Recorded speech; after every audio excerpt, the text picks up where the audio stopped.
Hi friends, welcome to our channel once again. I hope আপোনালোক ভালে আছে। আজিৰ ভিডিওটো আমাৰ number system related second video হয়। সো আজি আমি নম্বৰ সিস্টেমৰ এটা ইম্পৰ্টেন্ট টপিক ক্ৰমিক সংখ্যাটো পঢ়িম, যেটো আপোনালোকৰ এডিআৰই 3rd গ্ৰেড আৰু 4th গ্ৰেড দুয়োটা এক্সামতে প্ৰশ্নবিলাক খুদিয়ে থাকে। সো এই টপিকটো ইম্পৰ্টেন্ট টপিক হয়। এই ভিডিওটোত আমি ক্ৰমিক সংখ্যা ৰিলেটেড টপিকো ডিসকাস কৰিম, লগতে এডিআৰই তো কোৱেশ্চনো ডিসকাস কৰিম। সো বলক ভিডিওটো আৰম্ভ কৰো। এতিয়া আমি প্ৰথমতে ক্ৰমিক সংখ্যা কাক কয় এটো বুজি লম, তাৰ পিছত আমি কোৱেশ্চন এনসাৰ বিলাক ডিসকাস কৰিম। ক্ৰমিক সংখ্যা মানে হল এনেকুৱা সংখ্যা যত আপোনালোকৰ সিৰিজত সিৰিয়েলি কৈ ৰিপিট হৈ থাকে, যেনেকৈ 1ৰ পিছত 2 আহিব, 2ৰ পিছত 3, 3ৰ পিছত 4, 4ৰ পিছত 5। এইবিলাক হল আপোনালোকৰ ক্ৰমিক সংখ্যা। ধৰক 10ৰ পৰা 15ৰ মাজত থকা গোটেইবিলাক ক্ৰমিক সংখ্যা লিখিবলৈ হলে আমি 10ৰ পৰা আৰম্ভ কৰিব লাগিব। 10, 11, 12, 13, 14 আৰু 15। এই গোটেইবিলাক হ'ব আপোনালোকৰ ক্ৰমিক সংখ্যা। মানে ক্ৰমিক সংখ্যা মানে হল এটা সিৰিজত লিখা সংখ্যাবিলাকক ক্ৰমিক সংখ্যা বুলি কোৱা হয়। এতিয়া আমি এক্সামৰ পইণ্ট অফ ভিউত চাবলৈ গ'লে যদি আপোনালোকক 5টা ক্ৰমিক সংখ্যা যোগ কৰিলে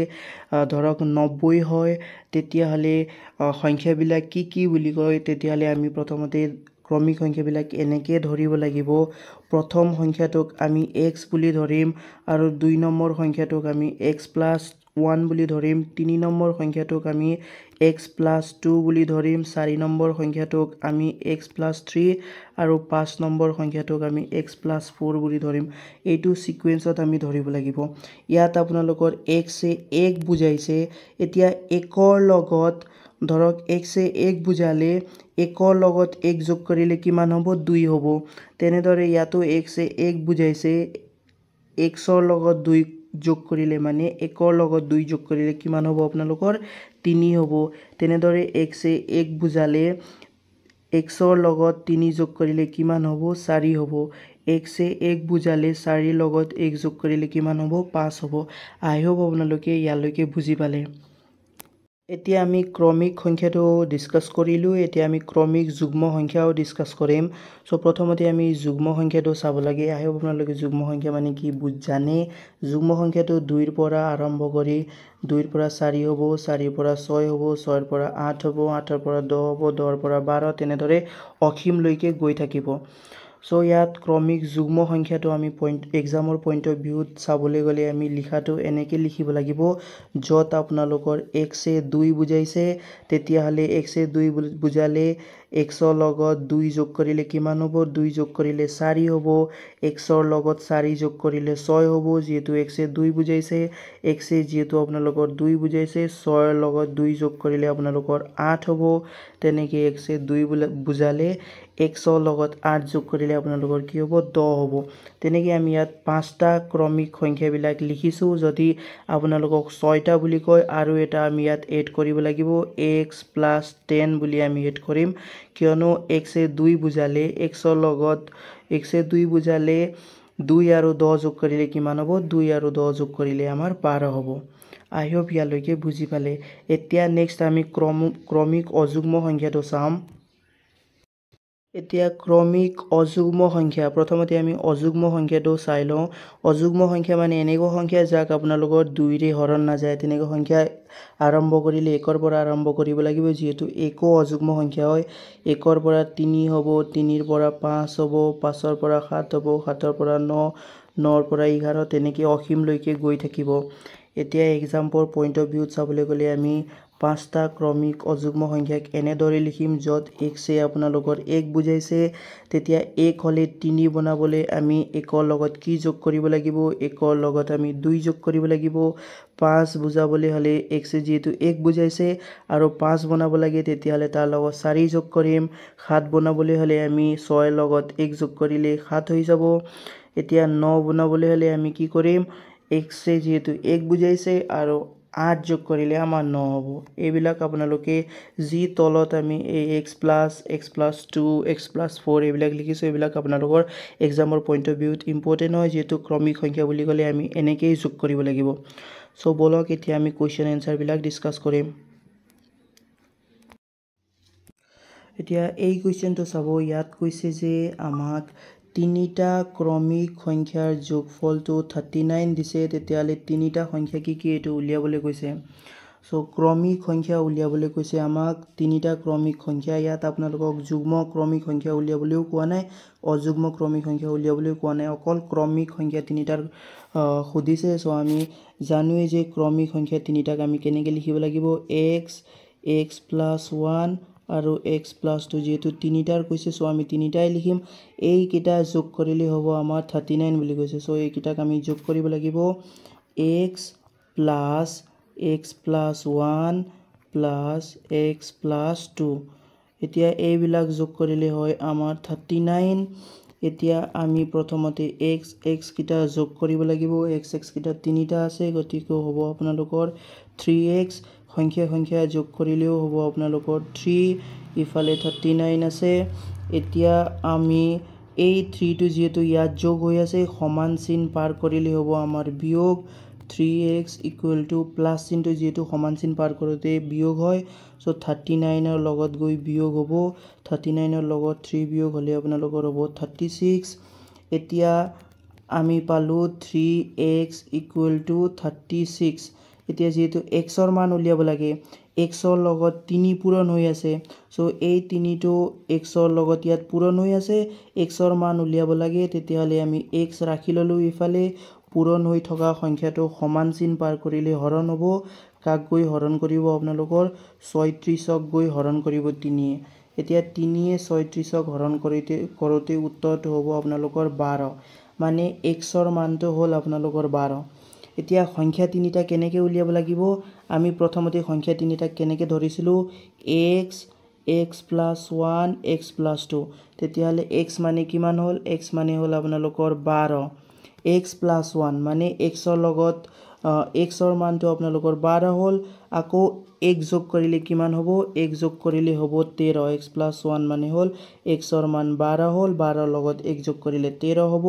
আৰু x + 2 মানে হ'ল x ৰ লগত 2 যোগ কৰিলে কিমান হ'ব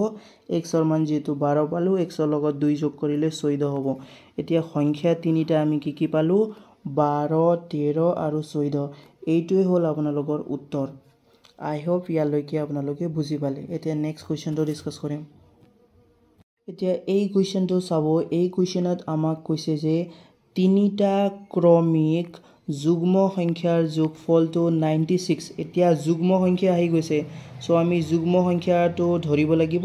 তিনিটা ক্ৰমিক যুগ্ম সংখ্যাৰ যোগফলটো 96 হলে সংখ্যা তিনিটা কি বুলি কৈছে সো আমি ইয়াক সলভ কৰিম যেহেতু আমি ক্ৰমিক যুগ্ম সংখ্যাটো কেনেকৈ লিখিব লাগিব x + 2 আৰু x + 4 যেহেতু তিনিটাৰ কথা কৈছে সো আমি তিনিটাই লিখিম এতিয়া এই তিনিটা প্লাস কৰোতে আমাৰ হ'ব 96 লিখিব লাগিব x + 2 যেহেতু প্লাস কৰিবলৈ কৈছে x + 4 এইবিলাক গোটেই প্লাস কৰোতে হ'ব আমাৰ 96 এনসাৰটো 96 আগৰ নিচিনা একে আমি x প্লাস কৰিম ইয়াতো x ইয়াতো x প্লাস কৰোতে 3x হ'ব আৰু 2 আৰু 4 প্লাস কৰোতে 6 হ'ব ইফালে আছে 96 এতিয়া এই 6 টো ইয়াত যোগ হৈ আছে সমান চিন পাৰ কৰালে বিয়োগ হ'ব 3x ৰ 3x 96 ৰ পৰা 6 বিয়োগ কৰিলে হ'ব আমাৰ এনসাৰটো 90 এতিয়া আগৰ নিচিনা একে 3 লগত x টো পূৰণ হৈ আছে x ৰ মান উলিয়াবলৈ গলে পূৰণ হৈ থকা সংখ্যাটো সমান চিন পাৰ কৰিলে হৰণ হ'ব সো 3 এ 90 গৈ হৰণ কৰিব 3 এ 90 হৰণ কৰোতে এনসাৰটো হ'ব আপোনালোকৰ 30 মানে x ৰ মানটো হ'ল 30 এতিয়া তিনিটা ক্ৰমিক সংখ্যাৰ এটা ক্ৰমিক সংখ্যা যেহেতু x ৰ মানটো হ'ল আমাৰ 30 তেতিয়াহলে x + 2 আপোনালোকৰ কিমান হ'ব 30 ৰ লগত 2 যোগ কৰিলে হ'ব আপোনালোকৰ 32 30 ৰ লগত 4 যোগ কৰিলে হ'ব আপোনালোকৰ 34 হ'ব 34 হ'ব 32 নহয় 34 হ'ব এনসাৰটো পালো আমি 30 32 আৰু 34 আই হোপ ইয়ালৈকে আপোনালোকে ক্লিয়াৰ হৈছে এই 104 নম্বৰ কুৱেশ্যনটো আপোনালোকৰ এডিআৰইৰ গ্ৰেড 4 এক্সামত অহা কুৱেশ্যন হয় ইয়াত কৈছে যে 5টা ক্ৰমিক অযুগ্ম সংখ্যাৰ যোগফল 95 পোৱা গ'ল সংখ্যা কেইটাৰ আটাইতকৈ ডাঙৰ সংখ্যাটো কি বুলি কৈছে এতিয়া আমাক উলিয়াবলৈ কৈছে ডাঙৰ সংখ্যাটো আৰু অযুগ্ম সংখ্যা বুলি কৈছে ক্ৰমিক অযুগ্ম সংখ্যা তেতিয়াহ'লে আমি অযুগ্ম সংখ্যাটোৰ জানোৱে x x + 2 আৰু x + 4 x + 6 5টা কৈছে যেটো এটা হল এটো দুটা এটো তিনিটা এটো চাৰিটা আৰু এটা লিখিব লাগিব x + 8 এই পাঁচটা ক্ৰমিক অযুগ্ম সংখ্যা যোগ কৰিলে হ'ব আমাৰ 95 তেতিয়াহ'লে আমাৰ ডাঙৰ সংখ্যাটো কি এটো উলিয়াবলৈ কৈছে সো আমি এইবিলাক যোগ কৰিম x + x + 2 + x + 4 + x + 6 + x + 8 এই গোটেইবিলাক প্লাস কৰোতে হ'ব আমাৰ 95 এতিয়া আমি x কেইটা আছে এটা দুটা তিনিটা চাৰিটা পাঁচটা আছে গতিকে 5x বুলি লিখিম আৰু সংখ্যাবিলাক যোগ কৰিব লাগিব যেহেতু 6 আৰু 4 যোগ কৰিলে 10 হ'ব 8 আৰু 2 যোগ কৰিলেও 10 হ'ব গতিকে সংখ্যা কেইটা হ'ব আপোনালোকৰ 20 আৰু ইফালে থাকি যাব আপোনালোকৰ 95 এতিয়া আগৰ নিচিনাই কি যেহেতু 20 টো ইয়াত যোগ হৈ আছে সমান চিন পাৰ কৰিব লাগিব সমান চিন পাৰ কৰিলে আপোনালোকৰ 95 ৰ লগত গৈ মাইনাস হ'ব 20 মাইনাস কৰিলে হ'ব আপোনালোকৰ এনসাৰ তো 75 এতিয়া 5 ৰ লগত x পূৰণ হৈ আছে যেহেতু x ৰ মান উলিয়াব লাগিব সো x = যি সংখ্যা পূৰণ হৈ আছে সেইটো সমান চিন পাৰ কৰিলে হৰণ হ'ব কাক গৈ হৰণ কৰিব 75 ক গৈ হৰণ কৰিব 75 / 5 এতিয়া 5 ৰে 75 ক হৰণ কৰোতে আপোনালোকৰ 15 বাৰ যাব x ৰ মানটো আমি পালো 15 এতিয়া x ৰ মানটো আমি পালো 15 কিন্তু আমাক উলিয়াবলৈ কৈছে একেবাৰে ডাঙৰ সংখ্যাটো যদি x ৰ মান আমি 15 পালো একেবাৰে ডাঙৰ সংখ্যাটো হ'ব আপোনালোকৰ x + 8 যেহেতু এটো 5 নম্বৰ ক্ৰমিক সংখ্যা হয় সো 15 ৰ লগত যেহেতু x ৰ মানটো আমি 15 পালোৱে 15 ৰ লগত 8 যোগ কৰিব লাগিব সো 15 ৰ লগত 8 যোগ কৰোতে হ'ব আমাৰ 15 5 20 আৰু 3 হলে 23 হ'ব মানে অপচন সি টো কাৰেক্ট হ'ব যেহেতু x + 8 মানে হল আপোনালোকৰ 15 আৰু 8 যোগ কৰিব লাগিব 15 আৰু 8 যোগ কৰিতে হ'ব আপোনালোকৰ 23 গতিকে অপচন নম্বৰ সি টো কাৰেক্ট আনসাৰ হ'ব আই হোপ ইয়ালৈকে বুজি পাইছে